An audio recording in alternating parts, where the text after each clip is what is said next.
Salam sejahtera semua. Nama saya Kod Yuning. Saya seorang pelajar IPG Option Bimbingan dan Kaunseling. Sehari ini saya ingin mengkongsikan sedikit pengalaman saya dalam menjalani hipnoterapi dengan Encik Saiful, iaitu pensyarah saya. Dalam perjalanan IPG sebagai seorang pelajar, kita sering akan hadapi pelbagai cabaran. Dan saya juga ada cabaran-cabaran tertentu yang saya tidak dapat selesaikan secara bersendirian. Jadi saya telah membincangkan dengan Encik tentang masalah saya dan setelah menjalani hipnoterapi dengan Encik. Untuk maklumat semua, saya telah menjalani 2 kali hipnoterapi. Kali pertama adalah sebab saya ada masalah. Saya hadapi satu masalah di mana saya sebagai seorang pelajar bimbingan kaunseling, jadi akan ada ramai rakan-rakan atau orang lain akan beritahu masalah mereka kepada saya. Dan saya akan cuba untuk membantu. Tapi apabila saya tidak dapat membantu mereka, saya akan rasa sangat tertekan dan rasa susah hati sebab sangat sedih sebab tak dapat bantu mereka. Saya akan rasa itu adalah satu tanggungjawab saya untuk membantu mereka. Jika masalah mereka tidak dapat diselesaikan, saya akan rasa salah diri. Dan ini telah menyebabkan saya rasa sangat bimbang, anxiety yang keterlaluan. Lepas tu, saya juga ada banyak negative self-talk di mana saya akan rasa saya sangat lemah. Jadi, saya tak dapat kawal pemikiran negatif saya ini dan saya berbincang dengan Encik Saiful. Dan Encik telah cadangkan saya untuk menjalani hipnoterapi untuk cuba. Dan saya telah jalani hipnoterapi dengan Encik. Selepas hipnoterapi itu, saya memang nampak perbezaan itu. Di mana saya dah tak takut atau tak akan rasa tertekan atau susah hati apabila saya tidak dapat membantu. Bukan kata tidak dapat membantu, cuma di luar kemampuan saya sebab saya masih seorang pelajar.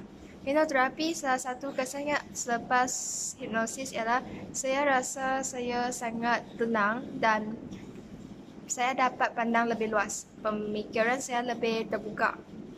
Jadi saya dapat rasionaliskan diri saya secara lebih baik dan saya akan rasa itu dah terbaik dah saya dah buat untuk membantu mereka. Dan juga selepas hipnosis saya dah kurangkan negatif self-talk saya. Saya dah tak rasa diri saya adalah lemah sebab dalam unconscious mind saya dah rasa lebih yakin dan saya lebih tenang dan lebih happy. Kali kedua saya jalani hipnosis adalah sebab saya ada masalah di mana saya hadapi assignment saya sebab sekarang adalah assignment week dan terlalu banyak assignment. Tetapi walaupun saya telah mengaturkan masa saya dengan tersusun, teratur dan assignment saya sebenarnya dah siap lebih awal daripada tarikh penghantaran. Tetapi saya akan rasa sangat tertekan dan anxiety juga dan akan rasa sangat overthinking. Saya akan fikir banyak tentang assignment saya. Adakah saya dah buat yang terbaik? Adakah di mana masih perlu diperbaikikan? Sedangkan saya dah siap lebih awal, tetapi saya tak rasa senang hati, saya rasa sangat tertekan dan sangat anxiety sebab bimbang. Sampailah malam pun saya akan overthink banyak dan ganggu tidur saya. Tak dapat tidur dengan awal. Jadi, saya juga bincang dengan Encik Saiful dan Encik telah menjalani hipnoterapi dengan saya. Selepas hipnosis, yang buat saya sangat harap ialah setiap kali selepas hipnosis, saya akan rasa sangat lega dan sangat relax dan tenang. Di mana akan rasa beban yang selalu dipikul itu rasa sangat ringan dan dah tak stres dah. Boleh tidur dengan awal, sangat relax. Dan selepas hipnosis, saya dapat buat assignment saya satu persatu. Contoh, saya dah siap satu assignment dan saya tak fikir banyak tentang dia sebab saya rasa saya dah buat yang terbaik. Dan saya percaya saya dah buat yang terbaik dalam assignment itu. Dan saya boleh move on ke yang seterusnya. Berbanding dengan sebelum hipnosis, saya akan rasa tertekan jika saya dah siap satu assignment. Saya akan rasa di mana lagi perlu dibaiki, sedangkan dah tak ada tempat yang boleh dibaiki.